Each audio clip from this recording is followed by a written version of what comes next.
बाप दादा तो ब्राह्मणों के लिए और अंडरलाइन करते हैं कि त्याग का भी त्याग करो। मैं त्यागी हूँ, इस अभिमान का भी त्याग, इसको कहा जाता है त्याग। त्याग का भी त्याग। मैंने किया, सहन किया, ये किया, ये किया, ये कथाएं नहीं करो। अगर किसने सहन किया तो सहन के पीछे शक्ति है। सिर्फ सहन नहीं है, सहन करना अर्थात शक्ति धारण करना, इसलिए सहन शक्ति कहते हैं। सहन करना अर्थात शक्ति रूप को प्रत्यक्ष रूप दिखाना। तो अच्छा ही हुआ ना, क्या सहन किया और ही लाभ ले लिया ना। और किसके प्रति सहन किया? बाप के आज्ञाकारी बनने के लिए सहन किया ना, दूसरे के लिए नहीं सहन किया। बाप की आज्ञा मानी तो आज्ञा की दुआएं मिलेगी ना। तो सहन क्या किया? दुआएं ली ना। बात को सामने रखते हो तो सोचते हो बहुत सहन किया, कब तक सहन करेंगे? सहन करने की कोई हद होनी चाहिए। लेकिन जितना बेहद सहन उतनी बेहद की दुआएं, क्योंकि बाप के आज्ञाकारी बन रहे हैं। बाप ने कहा है सहन करो, तो आज्ञा को मानना खुशी की बात है या मजबूरी की बात है? मजबूरी से सहन नहीं करो। कई सहन करते भी है और कहते भी है कि मेरे जैसा कोई सहन नहीं कर सकता। फिर दादियों को आकर बताते हैं, आपको पता, आपको नहीं पता हमने कितना सहन किया, लेकिन नुकसान क्या किया, फायदा ही इकट्ठा हुआ।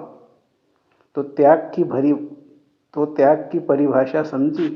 देखो, भक्ति मार्ग में भी ये निशानी है कि जब बलि चढ़ाते हैं तो अगर बलि का बकरा चिल्लाता है तो वह प्रसाद नहीं माना जाता।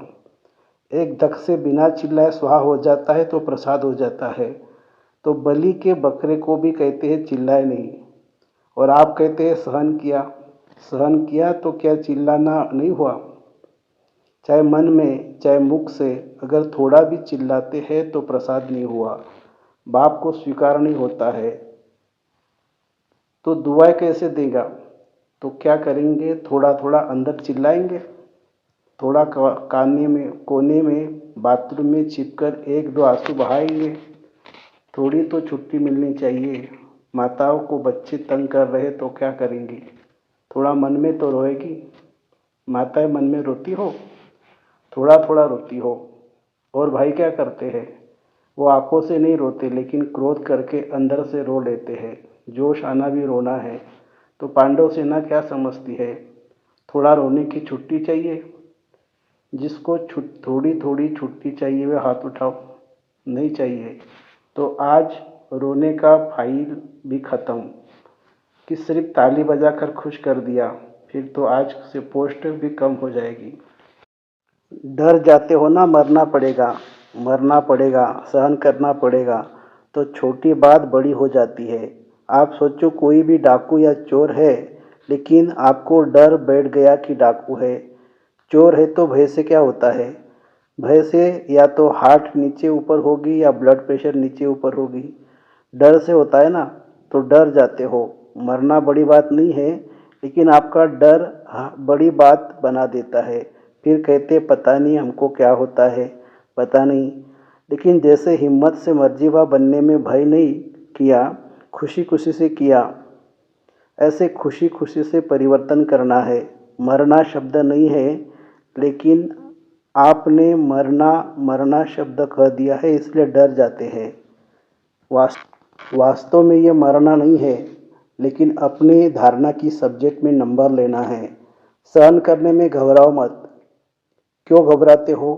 क्योंकि समझते हो कि छोटी बात झूठी बात में हम सहन क्यों करें। लेकिन सहन करने की आज्ञा किसने दी है? झूठ बोलने वाले ने दी है। कई बच्चे सहन करते भी है, लेकिन मजबूरी से सहन करना और मोहब्बत से सहन करना, इसमें अंतर है।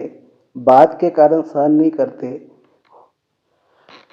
हो, बात के कारण सहन नहीं करते हो, लेकिन बाप की आज्ञा से सहनशील बनो।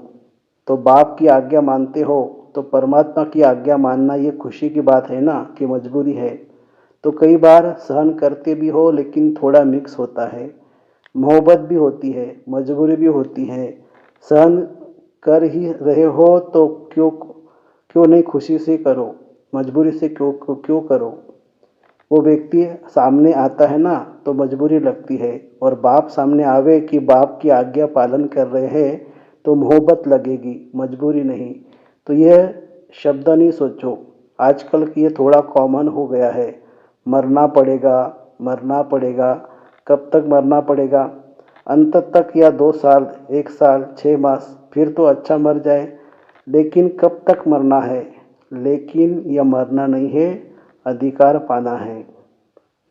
कुमारियाँ समान बनना है या ड्रामा में कुछ भी बन गए ठीक है? नहीं, समान बनना है। सभी कुमारियों को बनना ही है।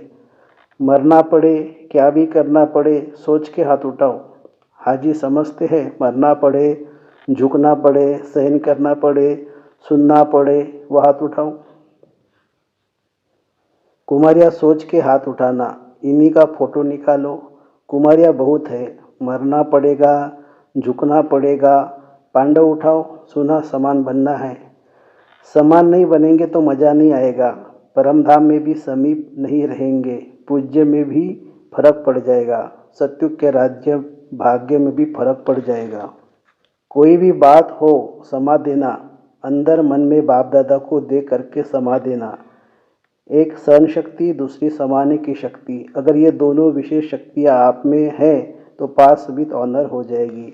इसको इमर्ज रखना, सहन शक्ति को और समाने की शक्ति को भी। ऐसे नहीं समाना जो बीमार हो जाओ, ऐसे नहीं। कई अंदर समाने की कोशिश करते हैं ना तो बीमार हो जाते हैं, दिमाग खराब हो जाता है।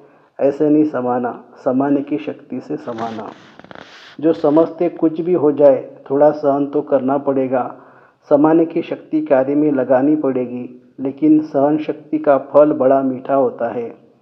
सहन करना पड़ता है लेकिन फल बड़ा मीठा होता है।